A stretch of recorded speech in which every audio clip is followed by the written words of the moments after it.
Assalamualaikum warahmatullahi wabarakatuh.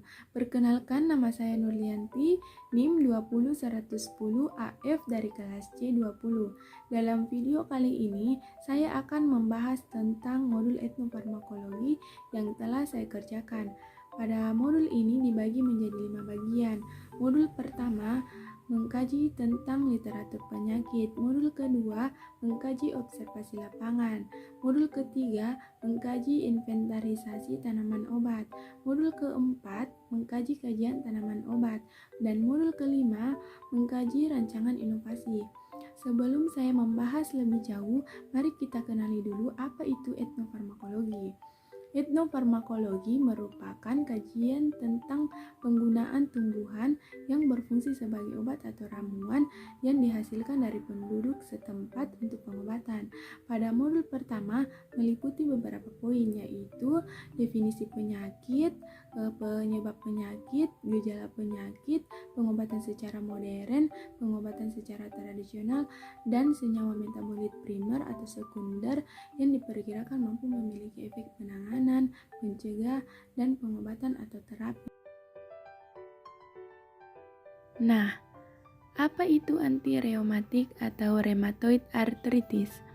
Anti-reumatik atau rheumatoid arthritis adalah peradangan sendi akibat sistem kekebalan tubuh yang menyerang jaringannya sendiri.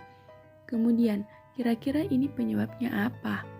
Untuk anti-reumatik atau rheumatoid arthritis, penyebabnya adalah autoimun.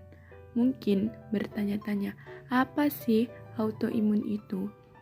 Autoimun adalah respon tubuh yang berlebihan, sehingga seharusnya jaringan tersebut tidak diserang oleh sistem kekebalan tubuh, tapi dikarenakan adanya gangguan imunitas, maka jaringan yang normal pun diserang oleh sistem pertahanan tubuh. Adapun gejala antirematik atau rheumatoid arthritis, yang pertama, nyeri sendi.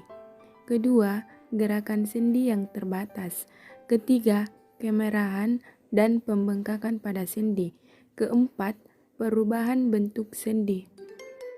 Selanjutnya, pengobatan secara modern. Untuk penyakit antirematik atau rheumatoid arthritis dibagi menjadi 4 golongan. Yang pertama, antiinflamasi nonsteroid, di mana golongan ini berfungsi untuk mengurangi peradangan dan meredakan nyeri pada sendi akibat rematik. Salah satu contoh obatnya seperti aspirin. Yang kedua, kortikosteroid, di mana golongan ini mampu mengurangi peradangan, meredakan nyeri, dan kekakuan. Salah satu contoh obatnya seperti dexamethasone. Yang ketiga, disease-modifying antirheumatic drugs, di mana golongan ini dapat memperlambat perkembangan penyakit rematik. Salah satu contoh obatnya leflunomid. Yang keempat, biologis agent.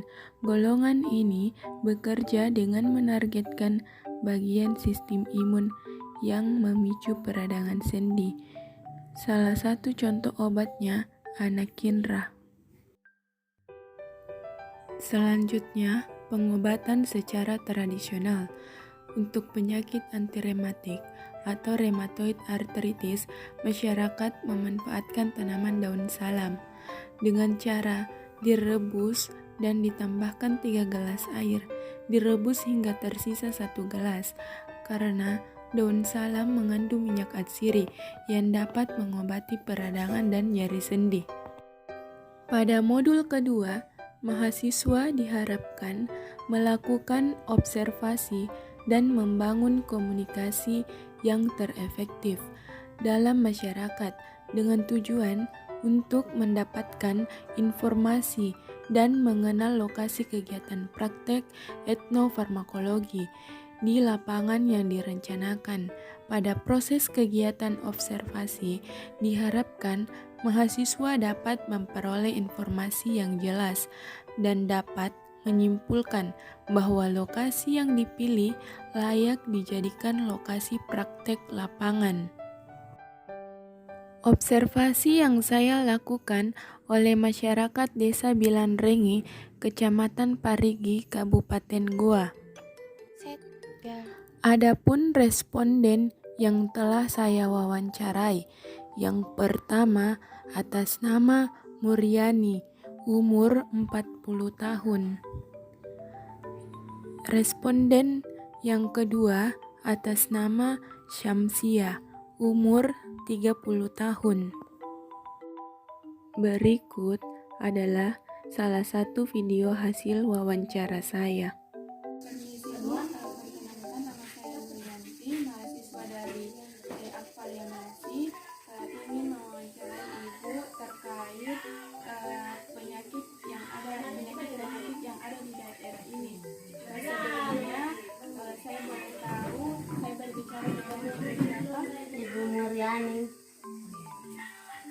Selanjutnya masuk ke pertanyaan apakah terdapat pelayanan kefarmasian dalam lingkup masyarakat baik secara umum maupun individual? Ada puskesmas di dekat pasar. Iya. Pertanyaan kedua, apakah masyarakat setempat sering menggunakan tanaman dalam menanggulangi masalah kesehatan? Daun salam. Salam ya Bu, Iya. cara pengelolaannya itu seperti apa? Dimasak baru diminum. Ada Bu tambahannya? Seperti madu? Enggak, air bisa aja. Kira-kira itu Bu, kalau misalnya kita minum itu berapa lama biasa baru sembuh? 1 hari atau 2 hari baru ada perubahan. Pertanyaan ketiga, apakah terdapat penyembuh atau pengobat tradisional yang menjadi solusi masyarakat setempat untuk menyembuhkan penyakitnya?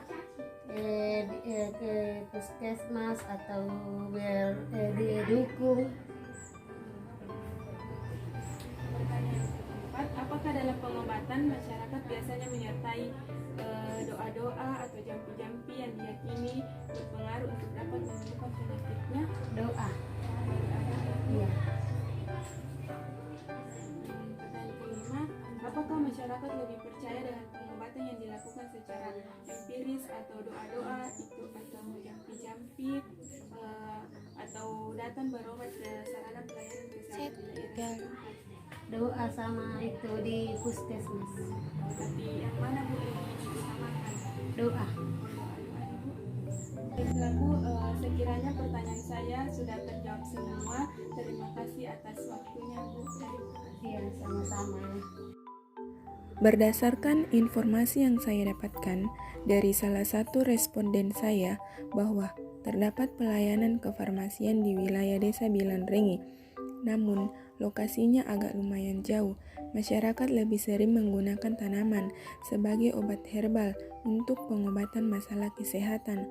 Masyarakat di Desa Bilanrengi biasanya menggunakan tanaman daun salam untuk pengobatan penyakit rematik. Pada modul ketiga, saya melakukan pendataan tanaman yang dimanfaatkan sebagai tanaman obat dan bagaimana cara responden memanfaatkan tanaman tersebut. Berikut cara pengolahan tanaman daun salam. Pertama-tama, disiapkan beberapa lembar daun salam, kemudian dicuci bersih. Lalu, direbus daun salam dengan air secukupnya. Direbus hingga mendidih. Setelah itu didinginkan, kemudian diminum selagi hangat. Lama pengobatannya dilakukan selama 1-2 hari, sebanyak 2-3 kali sehari. Pada modul 4, saya melakukan kajian pustaka terkait potensi tanaman berkhasiat yang digunakan masyarakat dalam pengobatan sesuai farmakologi.